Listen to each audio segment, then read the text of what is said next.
कक्षा 10 के हिंदी पढ़ने वाले छात्र फिर आ जाएं एक बार तुलसीदास के रामचरितमानस का जो धनुष भंग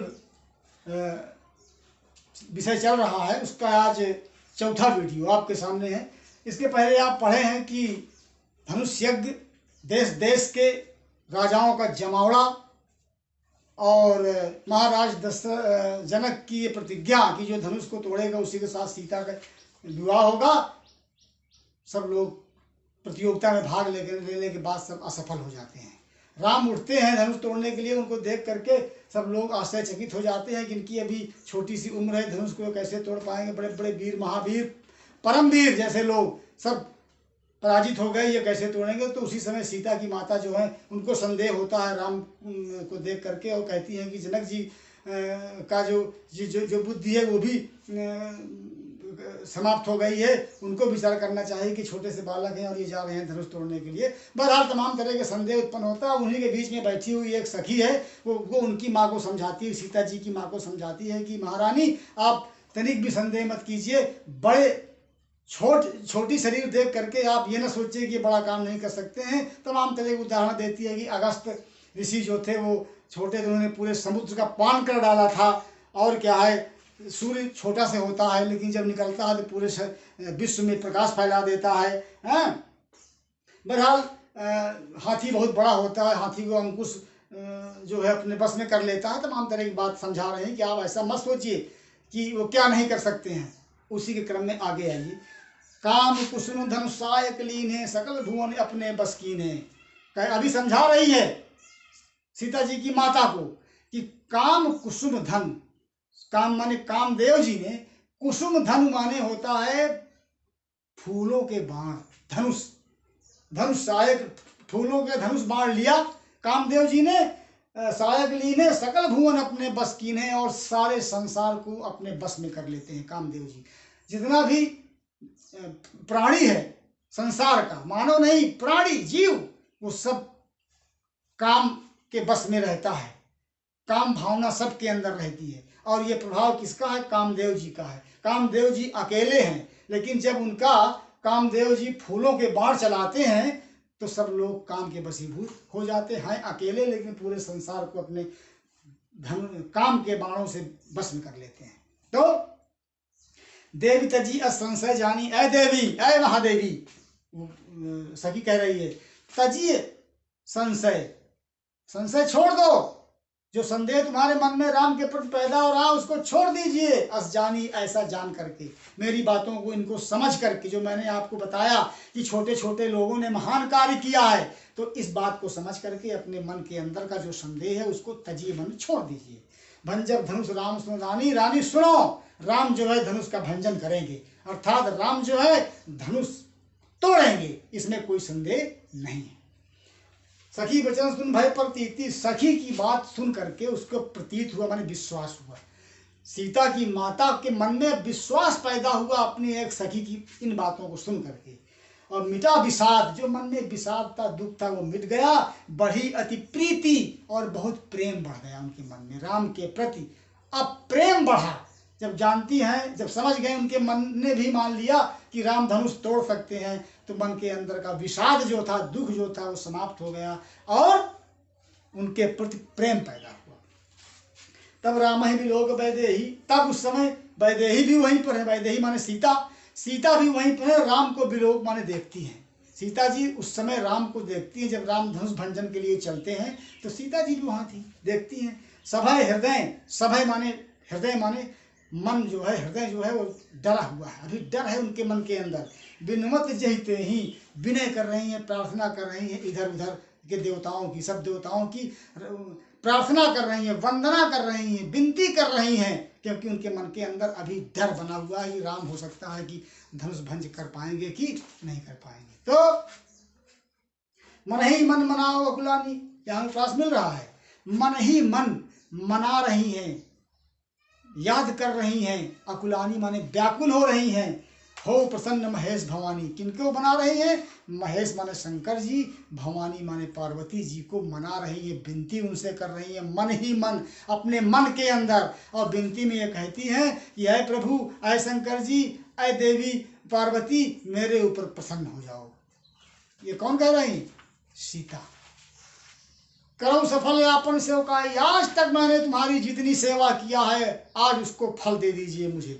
अपनी सेवा का करो सफल आपन सेवकाई, तुम्हारी सेवकाई जितने मैंने किया है उसको आज सफल करो, उस सेवा का फल मुझे दो।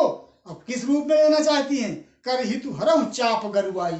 चाप की गरुआई क्या गलत की कल्पना कवि की है, और सीता के अंतस्कल की बात को उठा करके यहाँ पर अपने काव्य की पंक्तियों में तुलसीदास जी ने पिरोया है। उनके मन की मनोदशा का कितना सूक्ष्म वर्णन तुलसी ने यहाँ किया है कि एक अंतिम प्रतियोगी के रूप में राम बचे हुए हैं। पूरी की पूरी विश्व के जितने प्रतियोगी आए थे सब पराजित न कहिए बल्कि असफल हो जाते हैं, और अंतिम एक आशा की किरण अब राम से बची हुई है, नहीं तो सारा जीवन कुंवारा रह करके बिताना पड़ेगा सीता को। इसीलिए अब वो मना रही हैं भगवान शंकर और पार्वती से कि आज तक मैंने तुम्हारी जितनी सेवा किया है प्रभु, आज मुझको उसका फल दे दीजिए। और हरऊ क्या करो? कर ही तो हरऊ चाप गरुआई। चाप माने धनुष की, गरुआई माने वजन जो है, इसको हर लो। चाप की गरुआई, चाप जो वजन है कि जितने वीर आए उन्होंने तोड़ने की तो बात बहुत बड़ी रही, कोई वीर तिल भर, तिल के समान भी जमीन से उसको हिला नहीं पाया। जनक जी ने कहा था ना कि रहा उठाऊ तोरक भाई, तिल भर भुई ना सके छुड़ाई। कोई राजा, इतने बड़े बड़े बड़बोले राजा यहाँ पर बैठे हुए हैं, बहुत बड़े बड़े वीर महावीर परमवीर बनते हैं, लेकिन कोई भी जो है वीर धनुष को उठा करके तोड़ने की बात तो बहुत बात की रही, कोई तिल के समान जमीन से इधर उधर हिला तक न पाया, इतना वजन धनुष था। उसी को देख करके सीता भगवान शंकर से प्रार्थना कर रही हैं, पार्वती जी से प्रार्थना कर रही हैं कि प्रभु चाप की गरुआई को हर लो, अर्थात इस धनुष की जो वजन है इसको आप समाप्त कर दो। गणनायक वरदायक देवा, अब गणनायक की भी वंदना कर रहे हैं। गणनायक माने गणेश जी, वरदायक माने वर देने वाले देव, वर देने वाले महादेव के पुत्र गणनायक अर्थात गणेश जी। आज लगीत की इन्हें तू सोया, आज तक मैंने तुम्हारी बहुत सेवा किया है। देखिए आज अपने पूरी तपस्या का फल लेना चाहती हैं इस प्रसंग पर कि किसी भी तरह से राम धनुष को तोड़ें तो राम के साथ मेरा विवाह हो जाए।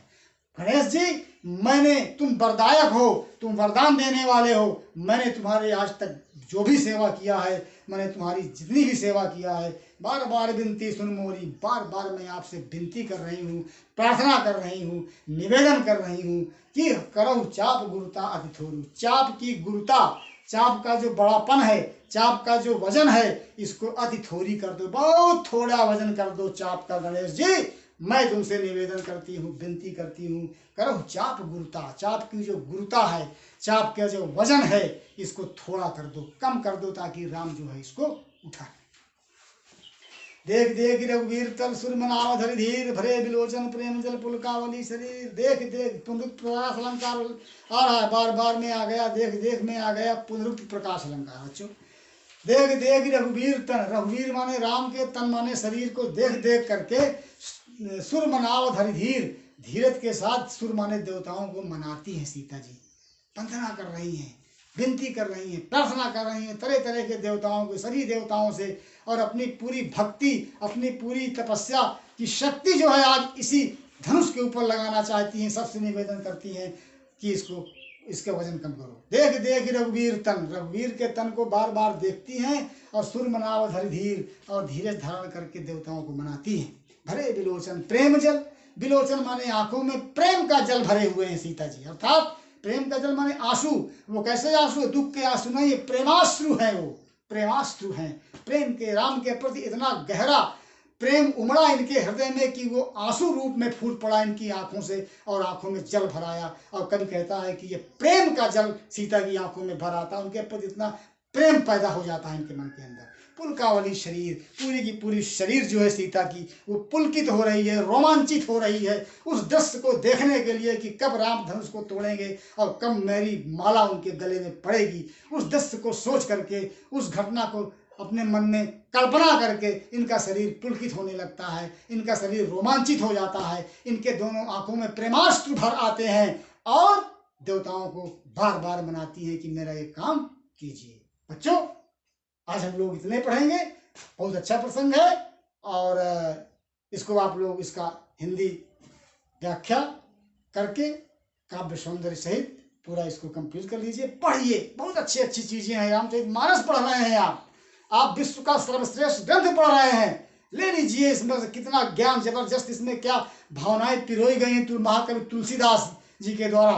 एक ये प्रसंग जो धनुष यज्ञ का, धनुष भंग का जो प्रसंग रखा गया आप लोगों के लिए, इसीलिए एक एक शब्द में समुद्र भरा हुआ है। तो अब आज यहीं तक, इसके बाद हम फिर आपसे बात करेंगे।